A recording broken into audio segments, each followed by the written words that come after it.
मन एव मनुष्याणां कारणं बन्धमोक्षयोः बन्धाय विषयासक्तं मुक्तं निर्विषयं स्मृतम् यतो निर्विषयस्यास्य मनसो मुक्तिरिष्यते अतो निर्विषयं नित्यं मनः कार्यं मुमुक्षुणा निरस्तविषयासङ्गं सन्निरुद्धं मनोहृदि यदा यात्यात्मनो भावं तदा तत्परमं पदं तावदेव निरोधव्यं यावद् हृदि गतं क्षयम् एतज्ज्ञानं च ध्यानं च शेषो न्यायश्च विस्तरः नैव चिन्त्यं न चाचिन्त्यं न चिन्त्यं चिन्त्यमेव तत् पक्षपातविनिर्मुक्तं ब्रह्म सम्पद्यते तदा स्वरेण सन्धयेत् योगम् अस्वरं भावयेत् परम् अस्वरेणानुभावेन भावो वा भावयिष्यते तदेव निष्कलं ब्रह्म निर्विकल्पं निरञ्जनं तद्ब्रह्माहमिति ज्ञात्वा ब्रह्म सम्पद्यते ध्रुवम् निर्विकल्पमनन्तं च हेतुदृष्टान्तवर्जितम् अप्रमेयमनादिं च यज्ञात्वा मुच्यते बुधः न निरोधो न चोत्पत्तिः न बद्धो न च साधकः न मुमुक्षुर्न वै मुक्तः इत्येषा परमार्थता एक एवात्मा मन्तव्यो जाग्रत् स्वप्न सुषुप्तिषु स्थानत्रयव्यतीतस्य पुनर्जन्म न विद्यते एक एव हि भूतात्मा भूते भूते व्यवस्थितः एकधा बहुधा चैव दृश्यते जलचन्द्रवत् घटसंवृतमाकाशं नीयमाने घटे यथा घटो नीयेतनाकाशः तथा जीवो नभोपमः घटवत् विविधाकारं भिद्यमानं पुनः पुनः तद्भग्नं न च जानाति स जानाति च नित्यशः शब्दमायावृतो नैव तमसा याति पुष्करे भिन्ने तमसि चैकत्वम् एक एवानुपश्यति शब्दाक्षरं परं ब्रह्म तस्मिन् क्षीणे यदक्षरं तद्विद्वानक्षरं ध्यायेत् यदिच्छेत् शान्तिमात्मनः द्वे विद्ये वेदितव्ये तु शब्दब्रह्म परं च यत् शब्दब्रह्मणि निष्णान्तः परं ब्रह्माधिगच्छति ग्रन्थमभ्यस्य मेधावी ज्ञानविज्ञानतत्परः पलालमिव धान्यार्थी त्यजेत् ग्रन्थमशेषतः गवामनेकवर्णानां क्षीरस्याप्येकवर्णता क्षीरवत् पश्यते ज्ञानम् लिङ्गिनस्तु गवां यथा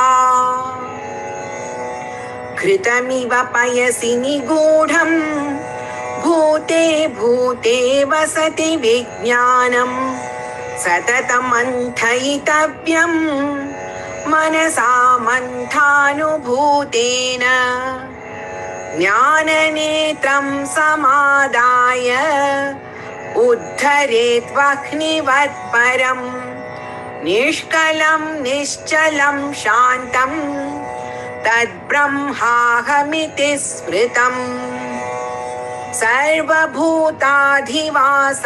यत् भूतेषु च वसत्यपि सर्वानुग्राहकत्वेन तदस्म्यहं वासुदेवः तदस्म्यहं वासुदेव इति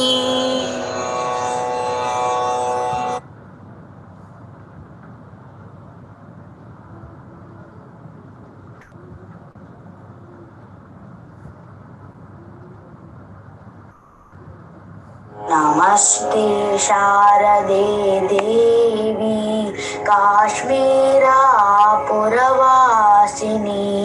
त्वामहं प्रार्थये नित्यं विद्यादानं च देहि मे या श्रद्धा धारणा मेधा वाग्देवी विधिवल्लभा भक्तजवाग्रसदना शमादि गुणदायिनी नमामि यामिनीं नाथ लेखालङ्कृतकुण्डलां भवानीं भवसन्ताप निर्वापणसुधानदीं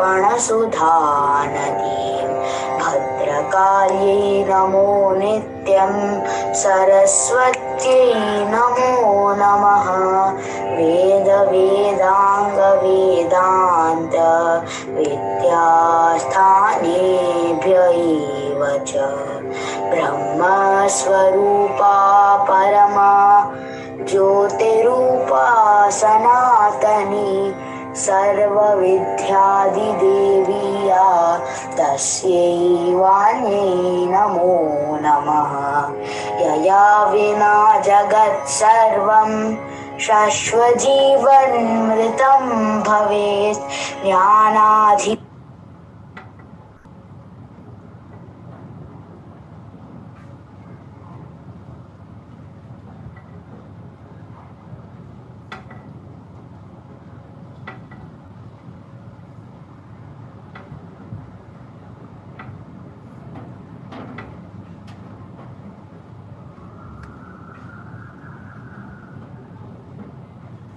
Mantra 2.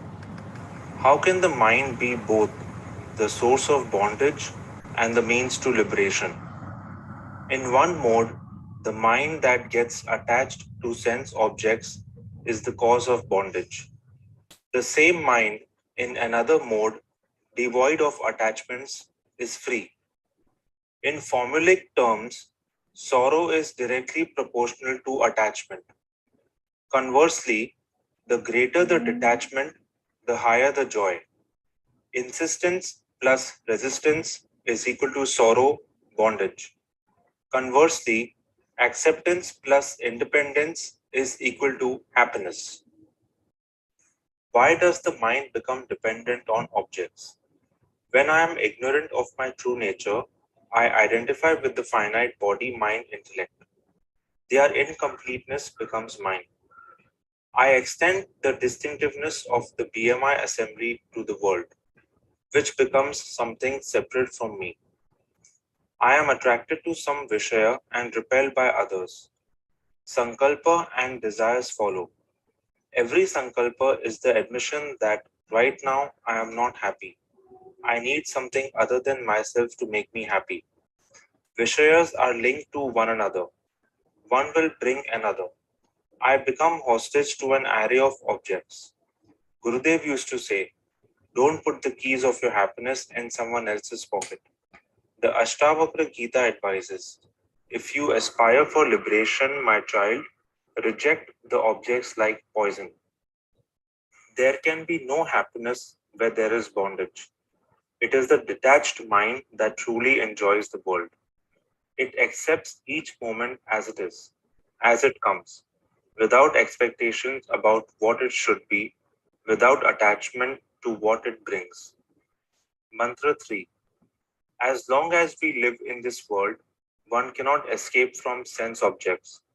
A mumukshu is one who diligently, continuously practices diverting his or her mind from attachments, making it free of all dependencies. This is the main purpose of all sadhanas. Can one live without sankalpa and desires? There are basic desires, food, shelter, and clothing, that are devoid of sankalpa, and these do no harm. One must be careful not to impose expectations on these and create attachments and bondage. One can perform one's bounden duty without personal expectations. Drop whatever is not one's duty.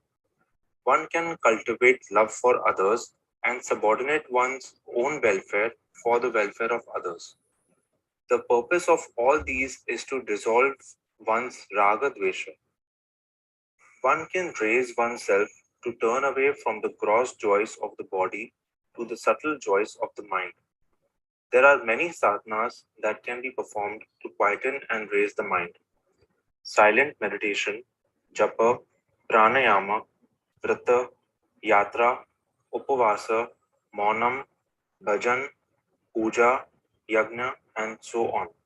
Remember some things about sadhana. Always keep the goal of the sadhana in mind. Yatras must not become sightseeing tours, for example.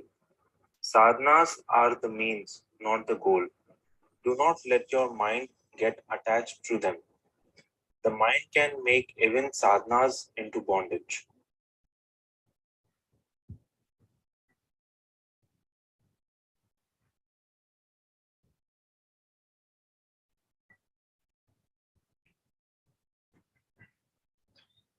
Om.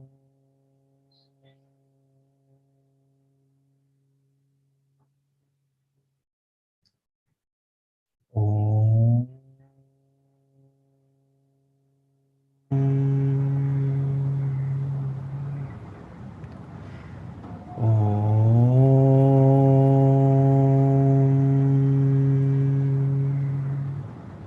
Om Sahana Vavatu Sahano Bhunaktu Sahaviryam Karvavahai Tejasvinavadhitamastu ma vidvishavahai. Om Shanti Shanti Shanti. Samasta Jana Kalyane Niratam Karunamayam Namami Chinmayam Devam Sadgurum Brahma Vidvaram. My respectful pranams to Swamiji and namaskar to all sadhakas who have joined us today for the discourse. Earlier you heard the Amrit Bindu Upanishad chanting by Srimati Rupa ji and the Sharda Stotram chanting by our Balvihar Govind Unni. Before we begin, I'd just like to mention all our yajmans for this discourse. Our Sampurna yajmans for this discourse are Shri Chittur Manohar ji, Srimati Jolly Silvipat, Srimati Neerja Birla, Srimati Radha Kini. Our Sampurna Upayajmans for this discourse are Srimati Chitra Vora, Srimati Kalpana Morparia, Sri Kishore Mallapur, Srimati Kumud Gyanendra Mishra, Srimati Preeti Saxena. Our Dainik Yajmans for this discourse are Srimati Parul Bhamar, Srimati Prabha Patodia, Srimati Pratibha Shah. Our Aarti Yajman for this discourse is Srimati Jolly Silvipat. I pray that Lord Jagdishwara's Gurudev, Guruji, and the entire Guru Parampara blessings are on them. I request Swamiji to continue with the discourse.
Hari Om.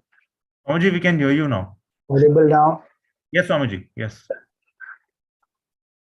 Okay. So, 3 verses we saw in Amrit Bindu Upanishad. The first verse said that mind is of 2 types, impure and pure. The impure mind is that which is filled with kama and sankalpa. The pure mind is free from it. So the exercise for the first verse is to find out what are my fanciful imaginations, and subsequently what is the kama, desire for fulfilling it. Second verse said that this mind is the cause of our bondage and liberation. That mind which is attached is the cause of bondage, that which is detached is the cause of liberation. So exercise for this is to introspect and find out, first and foremost, whom do I hold responsible for any sense of limitation, inhibition that I feel, or bondage that I feel, and stop blaming them. We may blame people, we may blame situations, we may blame government, we may blame anyone, including planets, but nobody is responsible for what we feel inside. We take charge of what we feel, then only we can change what we feel. If we blame others, we cannot change what we feel. So the exercise to do is when it says mana eva manushyana, mind alone is the cause of our bondage. There are external factors, there is no doubt, but the state of my mind is in my hands, how I choose to respond. So I should identify whom do I hold responsible for my bondage or my feeling of anything, sadness, hurt, or negativity. First question to think about. Second question is, when it says bandhaya vishaya saktam, what are those objects or people or situations on which I depend for happiness psychologically? That without this, I cannot be happy. So I need to identify those attachments that I have. Then the third verse says that one has to free the mind from these attachments, and especially objects. For us, is on the objects and psychological imaginations, hankering, brooding, all that. So the third verse says, yato nirvishayasyasya manaso muktirishyate. So the mind which is free from the desire for sense objects, that becomes free. Again, please remember, this is for mumukshu. A seeker of liberation, intensely wanting liberation, that person has to free the mind from all sense objects.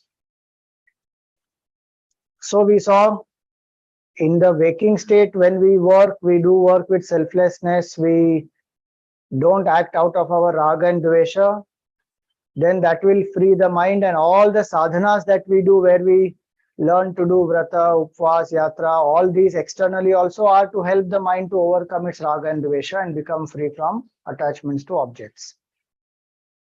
Then when the sadhana is done to withdraw, upasana time, japa, meditation, that time definitely the mind must be freed, meaning the mind should not hanker after these. Otherwise the mind is expert. Gurudev used to say, we don't have to teach meditation to anybody. All of us are expert meditators. Only difference is the yogi meditates on the self, the bhogi meditates on objects, but both are meditating. That is not what we want as mumukshu. So, ato nirvishayam mana nityam karyam. One has to free this mind from sense objects. Now, we saw this in detail, so I will move on. When we free the mind from sense objects, then what to do? There is a lot of energy. Now, what will that mind do?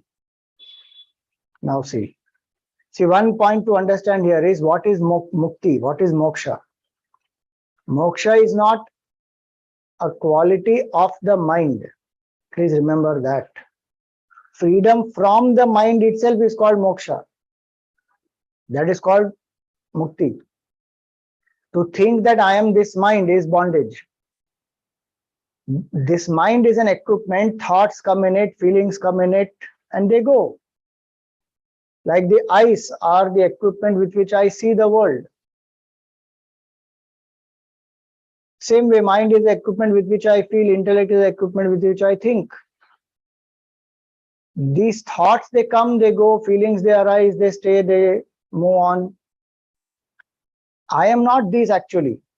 That's why in the Gita, it comes, Natvaham teshu te mai. They are not in me. I am not in them. They are in me. I am not in them.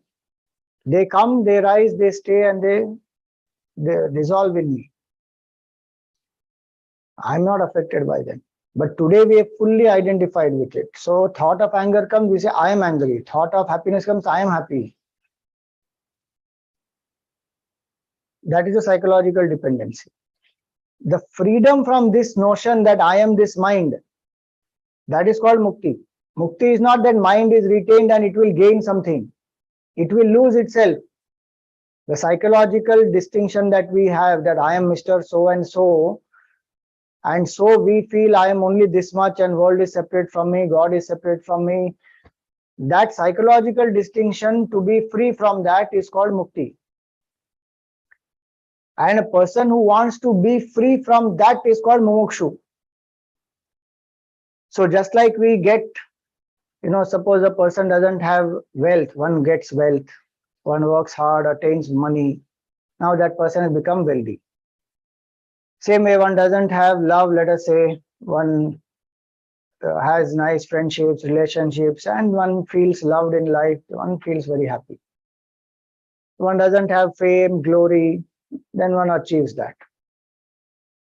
If one wants to become more, let us say, generous, or one wants to become more positive, one wants to become more quiet, one wants to become more dynamic, these are all qualities of the mind.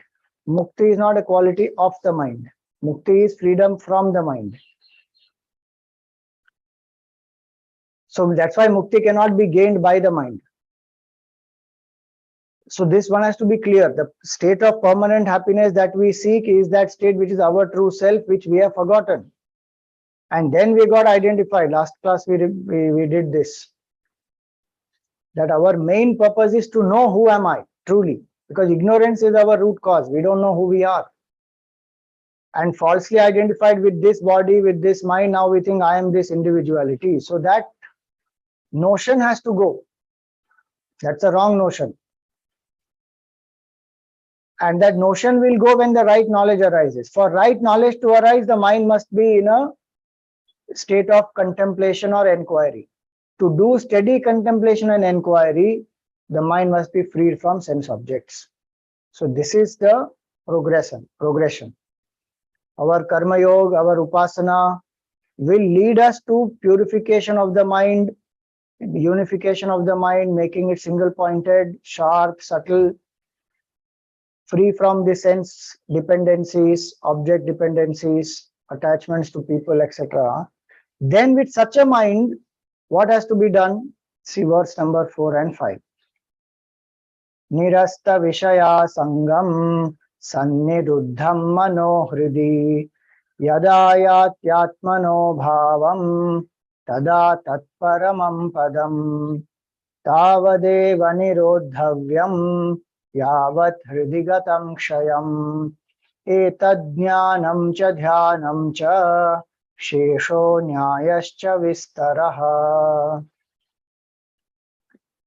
Nirasta vishaya sangam.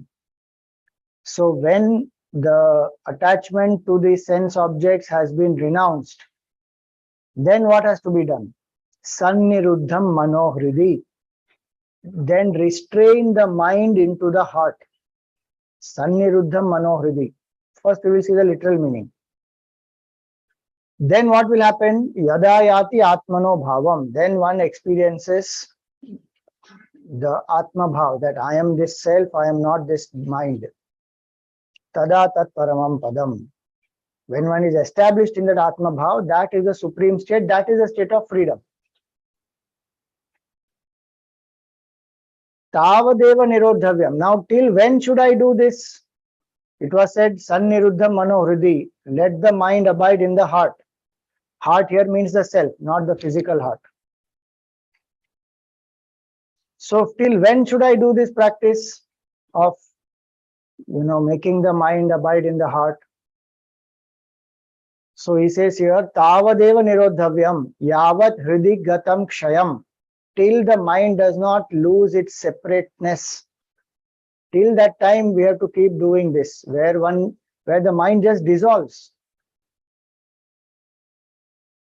Etad jnanam cha dhyanam cha. This is knowledge and this itself is meditation. Shesho nyayascha vistaraha.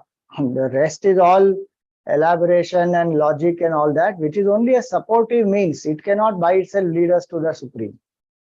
Now, this is the literal meaning of the shloka. So, first, what does he say? Nirasta Vishaya Sangam. Having dropped the attachment to objects. Now, that mind cannot be in vacuum. See, we have withdrawn from the objects, people, situations. If we don't engage it in subtler or in the higher, in the self, it will again go back, because mind cannot live in vacuum. It will again wander back into the world, which is what happens when a person just thinks that, focusing on the breathing, I will quieten the mind, or one uses some other methods where one learns to withdraw the mind from the object, so one feels relatively quiet for some time.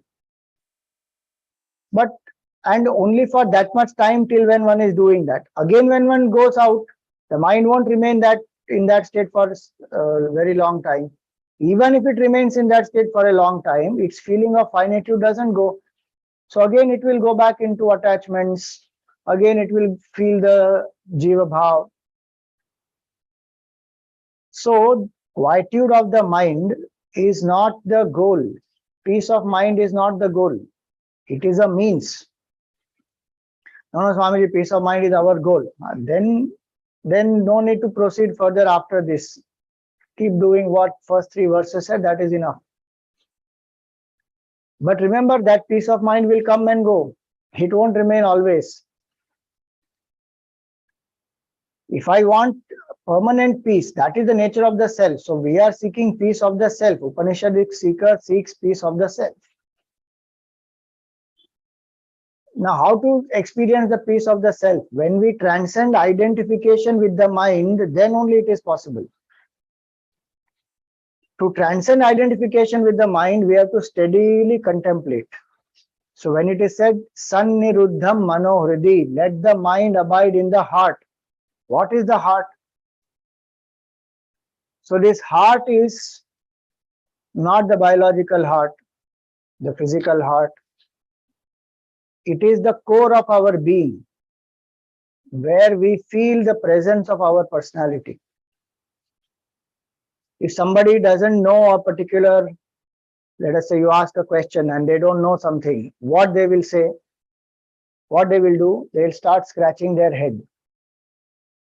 Because, psychologically one feels the brain is here and, I'm thinking, oh, I just remembered, what was it, I forgot. Or even to indicate, do you have any sense? We touch here. But when we have to say I, where do we touch? We say I.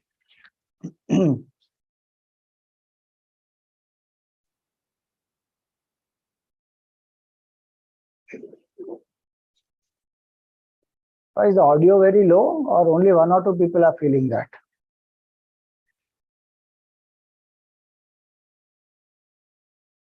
Swamiji, it is fine to me.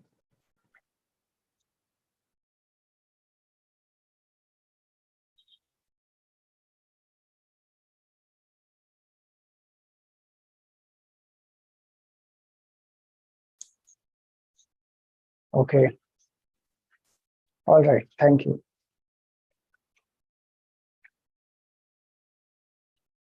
So, when we have to introduce ourselves, or we have to say I, or I am feeling happy, nobody says I am feeling happy, or I am so and so. One touches the heart. See, beyond this, I can't increase the volume. It is at full capacity. You have to try something else. Either you increase your volume in your phone or try some Bluetooth speaker, because this is the maximum volume here. I don't know. There's nothing else that I can do here. This all settings are at full. So you please try at your end.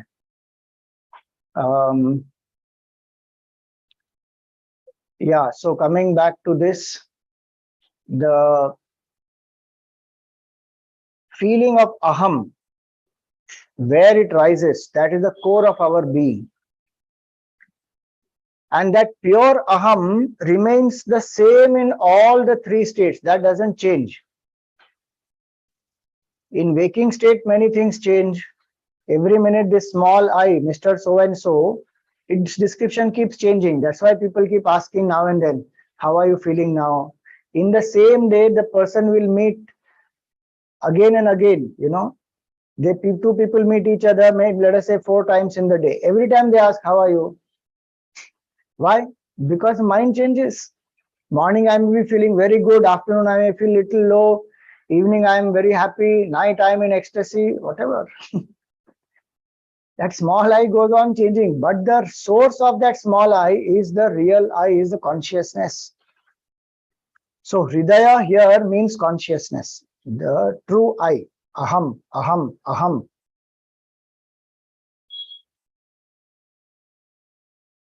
Brahman Maharshi used to say, Hridaya kuhara madhye kevalam brahma matram aham ahamiti sakshad atma rupena bhati. So this, in the cave of the heart, is this aham, aham, aham, hridaya kuhara madhye. So there it means that the self is that aham, pure I, and that is the hridaya also. Some seekers gave this etymology also of hridaya, hri harati, da dadati, ya yamayati. Harati means to take, dadati means to give, and yamayati means to control. Even physically, the heart is that which pumps out blood, takes in blood, all that the heart does physically. But here in spiritual, when we say it is not the physical heart, it is spiritual, then it is that pure consciousness only which gives, which enlivens, dadati, because of which the mind has ability to feel and think, the body can perceive. It is only that which as though harati. So the thoughts, they arise in the mind, they stay in the mind, they go back. They arise in the self-consciousness, they stay in the consciousness, they disperse, they dissolve in the consciousness. But that pure aham remains untouched by any of this. So the contemplation has to be that I am that pure consciousness which is unchanging, unborn, imperishable. I am not this body, mind, intellect. That steady contemplation one has to do. Because the challenge is the ignorance is the cause and the right knowledge is the solution. Self-knowledge, Atma-Jnana is the solution. And Atma-Jnana means, Atma means I. The real meaning of Atma is I. Who am I? Truly. So 2 ways to do this. When it is said Sanniruddham Manohridi, one method is the method which the Upanishads also point out, Brihadaranyaka and other Upanishads. They say neti neti, not this, not this. Meaning negate whoever I am not, whatever I am not.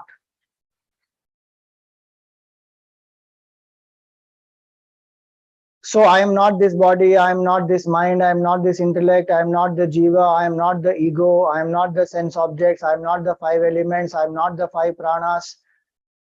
Nirvana Shatkam, 3 lines are negation. Keep negating. Why? Because We have identified with the not self as the self, and we think that I am this. That's why many Mahatmas, they don't use the word I. They talk in third person. Papa Ramdas is one Mahatma like that. He used to speak, Ram will come, Ram will eat, Ram is here, Ram is watching, Ram is listening. He doesn't use I. So the Ram is like a third person. The Ram is doing all this. I am the witness of all this. That's the real Aham. So if it helps somebody, then do it, but ensure that people are aware. Why are you doing it? Otherwise, people will think something is wrong with this person. So one is the negation sadhana. This negation sadhana happens in both ways. See, everything happens in both ways. Internally, while in the state of deep contemplation, and externally also. It cannot be separated. One cannot say that in contemplation I am not this, I am not this, I am not this, but after contemplation I am this only. And then it will not lead to any progress. Because half an hour of contemplation and then 20 hours of complete identification, what progress will we make ever? So while living outside also, if this sadhana is done where we don't use the word I, or we keep reminding ourselves, this is only a role I am playing, I am not this. This is only a tool that I have, I am not this. So the neti neti sadhana is also it is at all times. That's why Gurudev used to say ours is not a Sunday to Sunday religion. It is a 24/7 religion. Full time one has to be alert and aware that who am I truly. And that is the greatest sadhana. So one is neti neti, to keep negating. Even Ramana Maharshi said, ask. Ramana Maharshi also used to say this, one sadhana is to negate. Second sadhana which he became a champion of, is the who am I enquiry, which one can ask anytime to oneself. Suppose there is lots of anger. Then one asks oneself, who is angry? No, I am angry. How did this person talk to me like this? Who is this I? Oh no, I am such a reputed person. I have done so much for this organization. I have done so much work, and how dare this person talk to me like this? So that small I is what I am describing. This person who has worked for such a long time in this organization, such a senior person, how do people talk to this person like this? So all that build-up is there. So one goes on asking who is angry, who is hurt, and one doesn't accept the answers. Why? Because those are all false. They only belong to the role. So I am such a senior person. Who am I? I am so and so. Who am I? Keep on asking who am I? And any answer comes, never accept. Who am I is a question for which any answer is wrong. There is no right answer. No, Swamiji, I am self. That also is only a concept of self. Don't mix up two things there. Just keep asking, who am I? I am not this, I am not this. Whatever answer comes, don't accept. Keep asking, who am I? Who am I? Who am I? What will happen? In the earlier situation, one was brooding, one would have kept on brooding more and more and more. Now when I ask, who am I? Who is angry? Who is hurt? The ego gets exposed. And when we don't accept the answers of this ego, they will fall. All those answers will fall. Functionally, one will still remember who one is, what is one's name, who is a father, son, spouse, all that. But that psychological distinction that one had, that drops. The ego becomes lesser and lesser and finally dissolves, which is what we are trying to achieve. Sanniruddham mano hridi. Mano here is the ego. Ego, jiva bhav, mind, whatever you call it, all the same. So bring it back again and again to that self. So either negate who I am not and assert who I am, or do the self-enquiry. Even in self-enquiry, there is some part of negation which is there. because I'm not accepting any answers. If I keep doing this, in the state of sadhana also, when I am withdrawing, if the mind brings up any notions, one doesn't accept. One says, I am not this, who am I? And while one is outside the sadhana, if any experience has happened, it may be pleasurable, it may be painful, it may be fearful. Again, one observes and asks, who is scared? Who is pain? Who is excited? Who is happy? No, I am excited, I am happy, I am scared. And then all the mind will keep bringing up its commentary. One doesn't accept any of it as real. One keeps asking, who am I, who am I, who am I? Or at least observe that what all this mind is doing, so I am the witness, I am not this. Self-observation, self-enquiry, negation. In any combination you can use this. That's the method to restrain the mind into the heart. In Bhakti Marg, one takes the name of Bhagwan and one says, I will not focus on anything else. Bhagwan alone is real. So keep taking name of Bhagwan. Even if the mind wanders anywhere, bring it back to Bhagwan. Full stop. Yoga Marga, it will be lifting the Kundalini and bringing it to the appropriate chakras, etc. So all methods are actually to restrain the mind into the heart. In the Upanishad also, Bhagavan says the same thing, Ramana Maharshi. He says, Hrit sthale manaha swasthata. To bring the mind into the heart, what to do? Bhakti yoga bodhascha nishchitam. Swasthata kriya. Kriya is karma yoga. Bhakti yoga. Yoga is the Raj Yoga marg. And bodha is jnana yoga. So all the 4 yogas will help us to bring the mind back into the heart, to dissolve this sense of separation that we have. That's why I said mind cannot grasp infinity. So infinity does not have to be brought within the realm of the mind. That is impossible. The mind can dissolve in the infinity. That is what has to be achieved. That's why this path is different. That's why Nivritti Marg, the only method is drop. There is no acquisition. So the Upanishad say, Tyage naike amritatva manashuhu. Only by tyaga, only by renunciation, this is possible. No amount of acquisition will help. Because whatever is acquired is finite and is acquired by the entity which is finite, and that finite entity has to be dropped.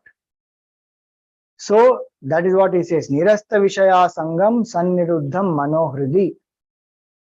Now, if I restrain the mind in the heart, what will happen? Mind will dissolve. Oh, how can I believe that? Suppose it's a state of blank. You know, Gurudev used to give a very nice equation about thought. He used to say, thought is equal to object plus consciousness. Any object, if I become aware of, it is only through thought. So if I am seeing this computer, there's a computer thought in the mind. What is that computer thought? The form of the computer enlivened by consciousness. So that is the computer thought. Without consciousness, I cannot become aware of this. Eyes will not be able to see, mind can't recognize, intellect will not have the knowledge to know this is computer. So thought is equal to object plus consciousness. If the mind is freed from all objects, then what remains? Do the maths. Thought minus object is equal to consciousness. That is what we have to do, no? Nirasta Vishaya Sangam Sanniruddham Manohridi. That mind freed from sense objects, when it contemplates, I am that pure consciousness, or it inquires, who am I, and keeps negating all answers, then that mind is no mind. Mind without any objects and without thought flow is not a mind. Then what is it? Consciousness alone. That's how mind has dissolved into consciousness. Dissolved in the sense it was never separate. The wrong notion of its separateness is gone. Like the wave is water alone. But the notion that I am this wave separate from this ocean and I am searching for something called water, that's a wrong notion. The wave itself, by in its true nature, is water. There's nothing called wave. Same way, this mind, this object, this body, this whole creation is appearance of oneself. But today we don't know that. So we have separated. That sense of separation has to go. So when the objects are removed and when a person is steadily contemplating, it will not lead to a state of shunya or blank, because one feels the presence most powerfully. Why? Because even the blank, who is aware of that blank? That is aham. All the absence also one is aware of. There's a presence to know all the absence. That presence is consciousness. So that is called Atma, Atma Bhav. Yada yati Atmano Bhavam. Yada ayati Atmano Bhavam. That's the Sandhi Uched. So yada ayati, when the person experiences that state of the Supreme Self, tada tat paramam padam, then that is the supreme state, meaning the state of realization, gaining which nothing more remains to be gained. One has experienced that fulfillment. That emptiness which was there throughout, because of identifying with that which is incomplete, that incompleteness, that emptiness disappears. Because one realizes it was never there. I was always pure consciousness alone. Yada yati atmano bhavam. One discovers the Atma Bhav when one drops this false identification. Tada tat paramam padam. So what is the supreme state? This is the state of freedom, mukti. It is not going to some Vaikuntha. It is not, seeing some form. Bhagavad Darshan is a great, it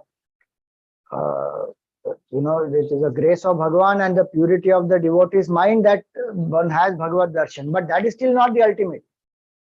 That same Lord will lead the devotee to the state of Brahmagyan, to state of oneness. That is Paramam Padam. And this keeps coming in all the Upanishads. Even in the Gita it comes, Natad bhasayate suryaha, nashashanko na pavakaha, yadgatva na nivartante, tadhama paramam mama. Having established in that state, one never comes back into the false notion of ignorance that I am this jiva. One is freed from it once and for all. Na nivartante. And when that knowledge has destroyed ignorance, the root cause of samsara is destroyed. So there is no birth and death again. One is freed from that also. This is the Paramam Padam. This is Mukti. Now, if somebody says, till when should we do this?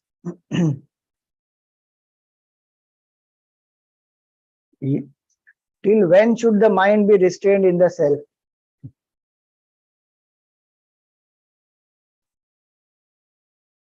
It's like asking, till when should I maintain the thought that I want to sleep? See, using that thought, I want to sleep, all other thoughts we give up. However pressing work may be there, I have to meet somebody or some important, some very entertaining movie is going on, whatever it is. When I am tired, I just want to sleep. So with that thought, I want to sleep, I drop all other thoughts. How long should I maintain that thought? Swamiji, no need to ask.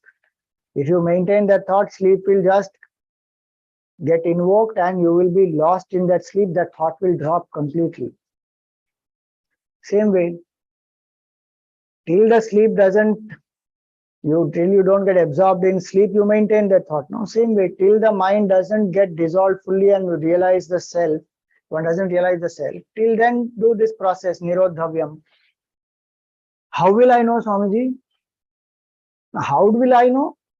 How does a person know when one has woken up? One has woken up. One knows I have woken up. Same way, when ignorance is destroyed, one knows, oh, I am that, because it's my true self. Nobody else has to tell.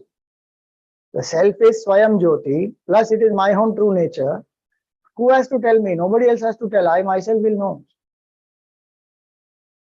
So till that process, now why this question is important? Because it is not that this realization happens like an experience suddenly.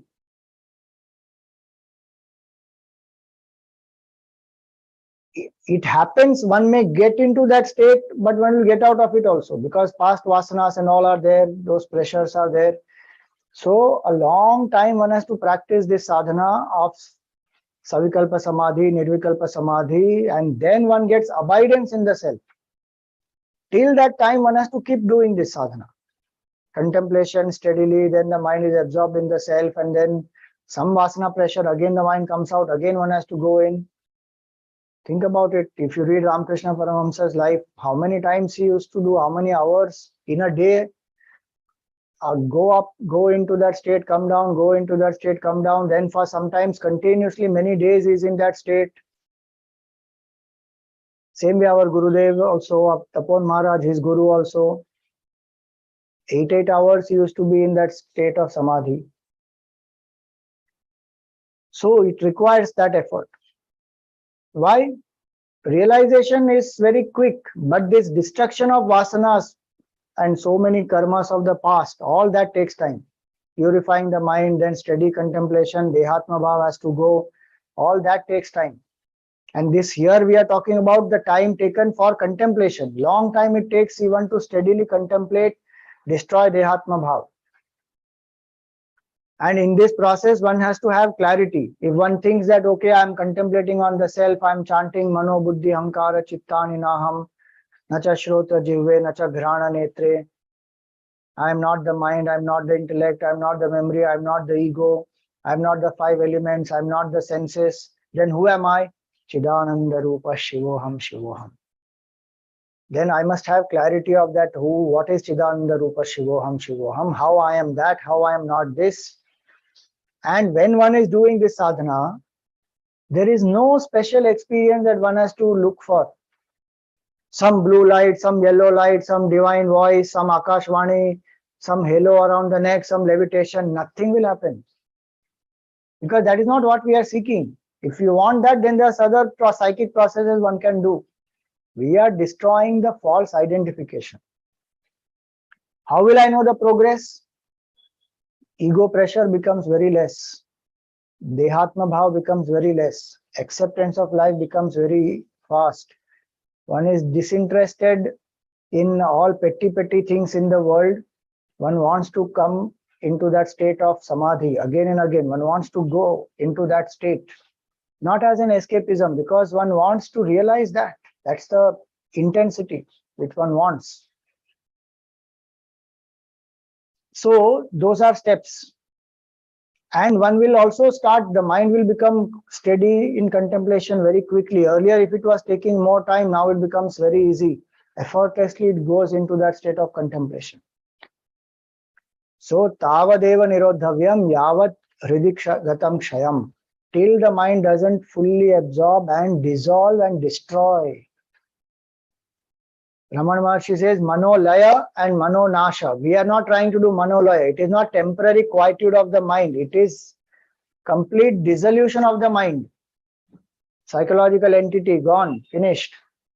That is what Upanishad is. Upanishad must finish this I, small I. That's the purpose of Upanishad. Purpose of Upanishad is not to beautify this small I. How can I become more loving? How can I become more charming? How can I become more focused? How can I become, more efficient in my work? For that, there are other books. One can read those and follow. How can I improve my relationships? Don't come to Upanishads for that. Upanishad is to destroy this Jiva Bhav. The highest text ever is Upanishad. That is what Upanishad will do. It will destroy the false notion, the root cause of sorrow. It will burn completely, finished. Nothing else will be able to do what Upanishads can do. Everything else will make a finite into better finite. Upanishad will dissolve the finite to make the finite realize you were never there. The infinite alone was always, and you are that infinite. How beautiful is that? So, Tavadeva nirodhavyam yavad hridi gatam kshayam. This manonasha is what we seek. That is called mukti. Ramana Maharshi says it is like this, but Manolaya, peace of mind, temporary peace of mind, what we spoke earlier. It has its own place, but that is not the ultimate.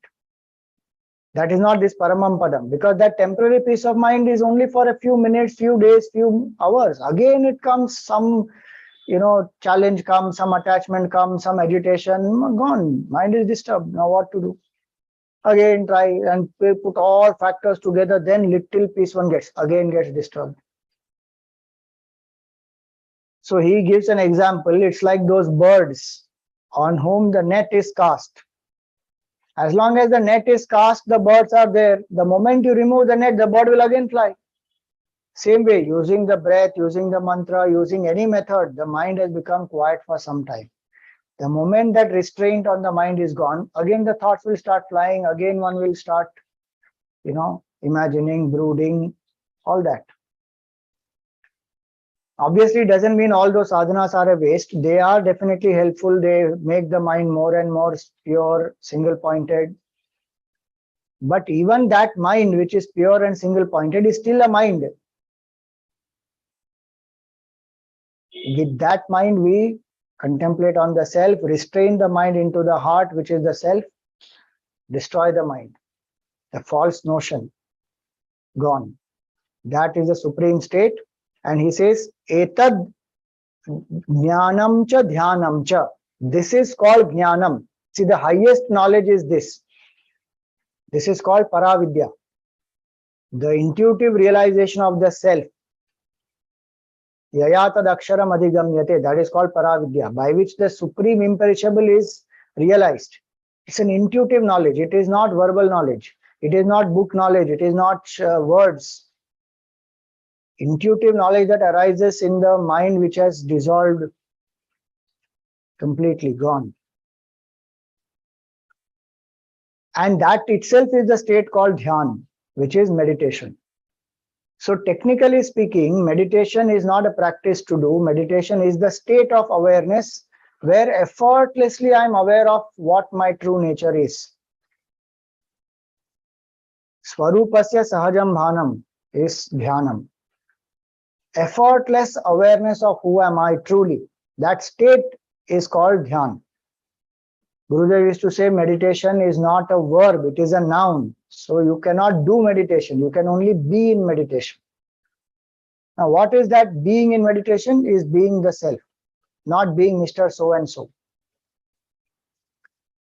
Even when I'm Mr. So-and-so, there is a self in me, the witness in me, which continuously observes all the time what this Mr. So-and-so is doing, what is happening in the world.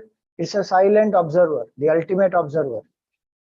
That is the state of meditation. Now, to reach that state, the word jnana and dhyan, people use even in colloquial ways. So they say, I am gaining knowledge. I am studying this and I am learning this knowledge. So there they are using knowledge as a means. So even Upanishad knowledge. So I am studying the Upanishad. So the Upanishadic knowledge there becomes the means to do this, Shravan, Manan, Nididhyasan. But so that is Aparavidya. But in the higher meaning, the word Jnana means Atma Jnana, state of realization, and that itself is called Dhyan. In a lower, in a one level below, we say that the knowledge of the Upanishads is what we will use. The knowledge of the self is what we will use to do Dhyan, to realize the self. So their Jnana will lead to Dhyan, Dhyan will lead to Sakshatkar. That's again a usage where we are using the word Jnana as a means. Where we want to gain knowledge, we are very clear what to contemplate upon, what to do in meditation, how to proceed. And then we actually do the process. Then we say, I am doing Dhyan. And then that will lead to Atma Sakshatkar. So we should be clear why this is saying Jnanam and Dhyanam are same. Because this is referring to the highest state where knowledge itself is that state of awareness. Self-knowledge is equal to self-awareness, is equal to realization, is equal to consciousness, is equal to meditation. No difference in this at the highest level. At a lower level, we say, okay, knowledge will help us to do steady practice of meditation that will lead us to realization. So be clear on that. So he says, etad jnanam cha dhyanam cha. This is what is the highest state. Shesho nyayascha vistaraha. The rest is all logic. Now, logic, for those who need logic, it is a very important tool to gain conviction that how can I not be this body? How can the world not be real? How can I be the self? All that. So this temperament, when someone has the logic temperament, when someone has, and one needs reasoning. But that reasoning by itself will not lead to realization. That logic is only a means. Does God exist or not? Now, logic can be used to prove God exists, and then logic can be used to say how God is all pervasive. Logic can be used to say how God and you are one. But realization will not happen only by logic. I can use that logic and I can do this sadhana where I can free the mind from sense objects. I can withdraw the mind and abide in the heart, and that will lead to realization. Mere logic by itself will do nothing. And that's why in spiritual life, it is very important that logic, we understand its use. It is necessary, there's no doubt, especially those who have the intellectual temperament.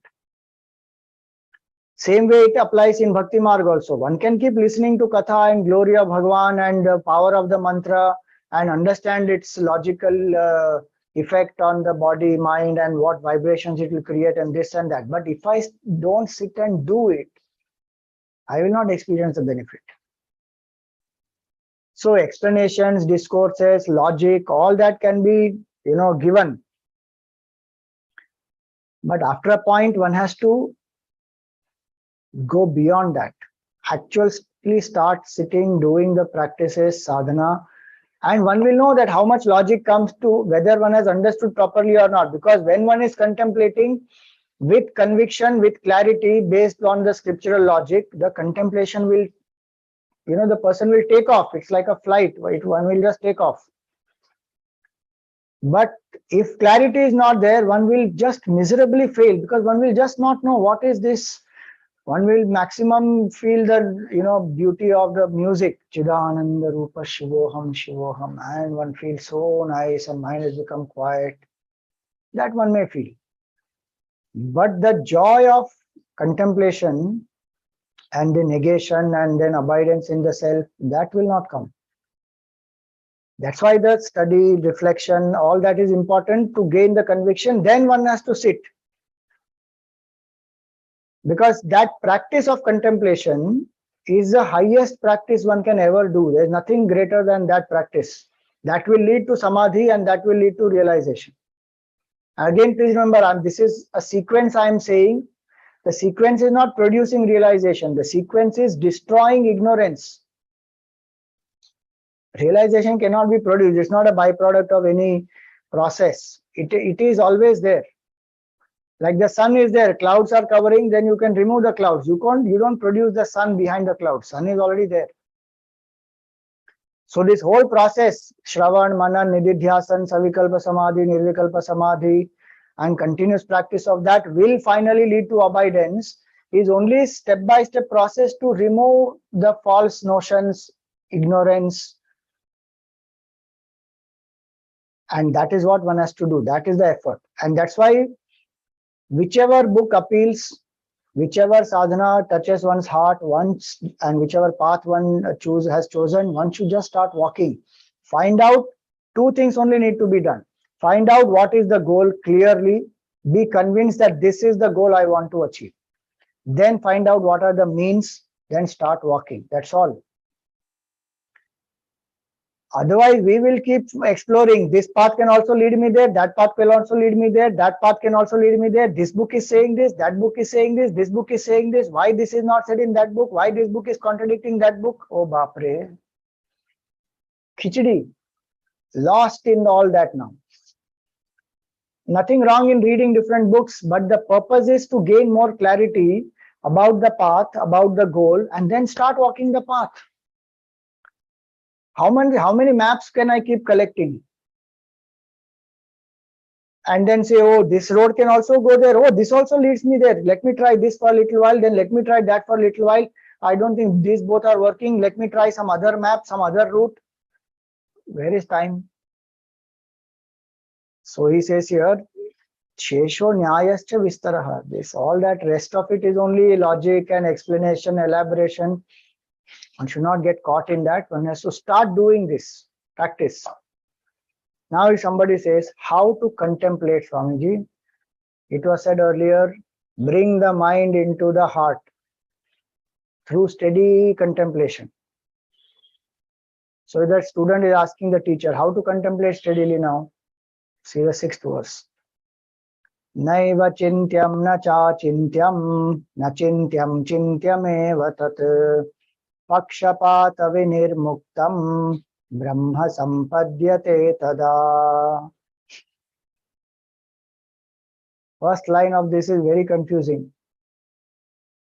So it says, Naiva chintyam, that which cannot be thought about. Nacha achintyam, not that it is unthinkable. It is double negative. Na achintyam.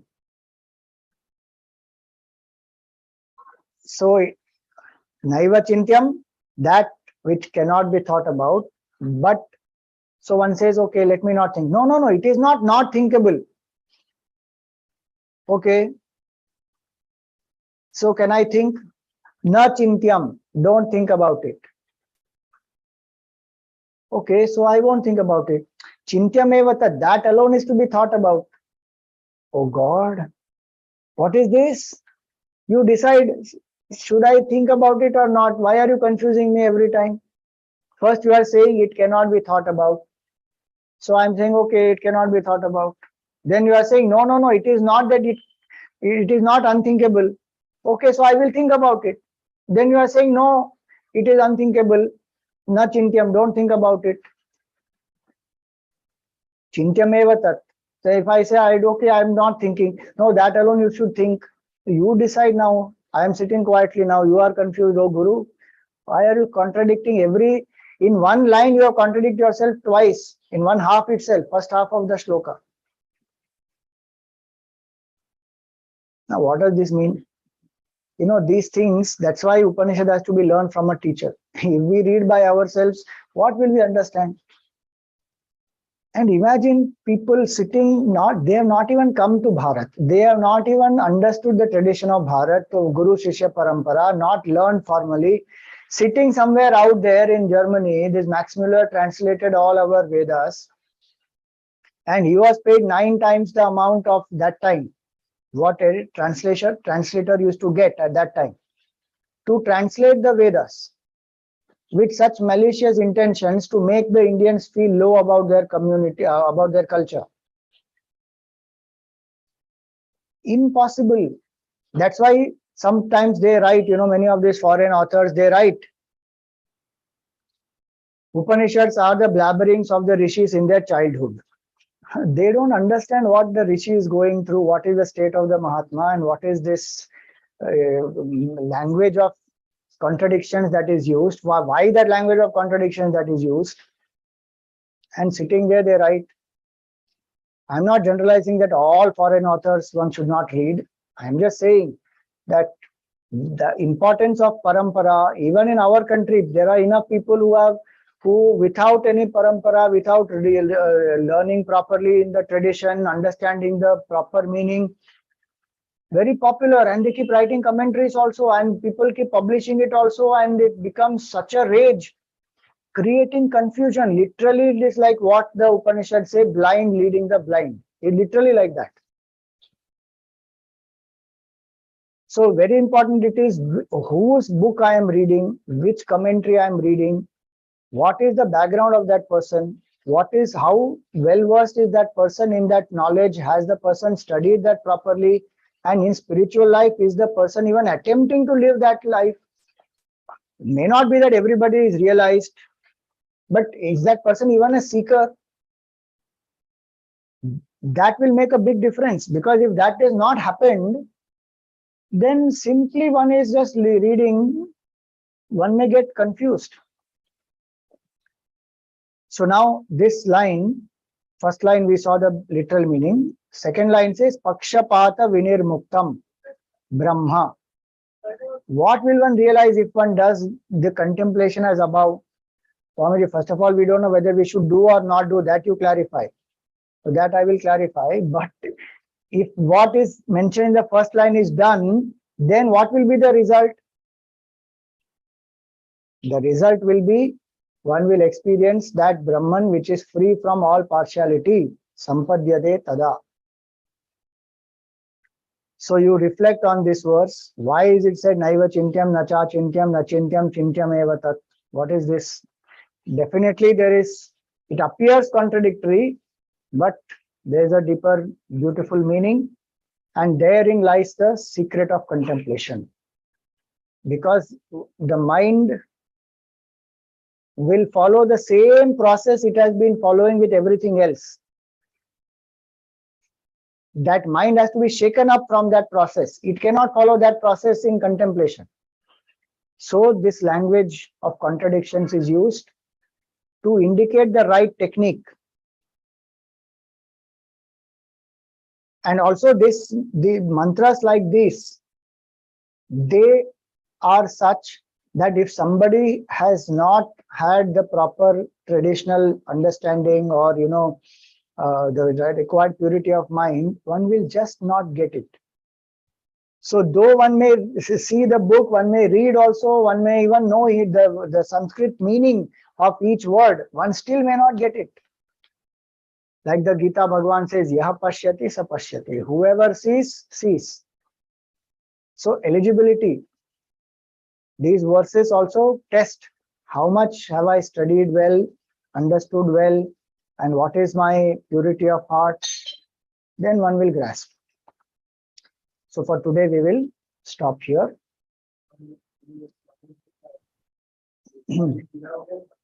Thank you, Swamiji. You have left us all on a very thoughtful note. We will now have the Chinmaya Aarti, and the Aarti Yajman is Srimati Jolly Silvipat. We can have the questions after the Aarti, so you all can be ready with that.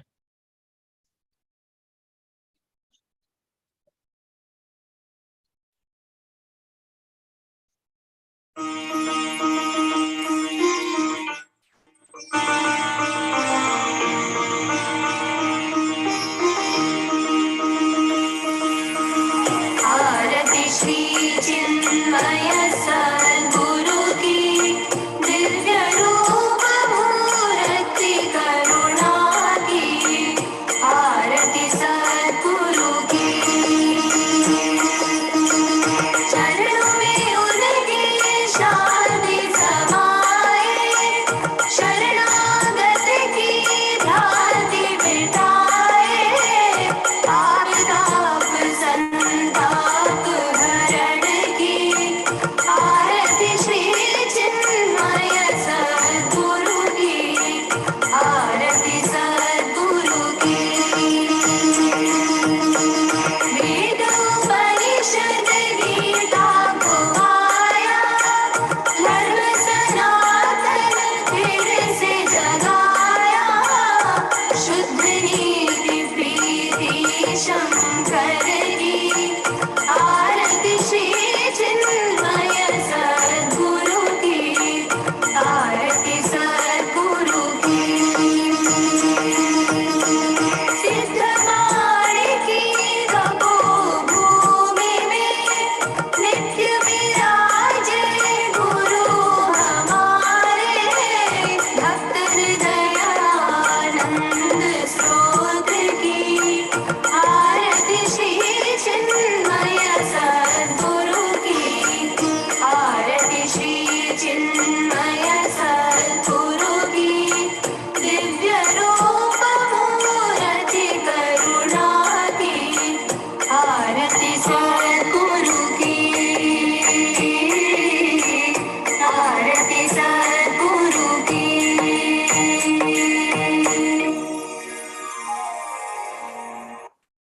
Shri Sadgurunath Maharaj ki jai. Okay, any questions for today? You can raise your hand.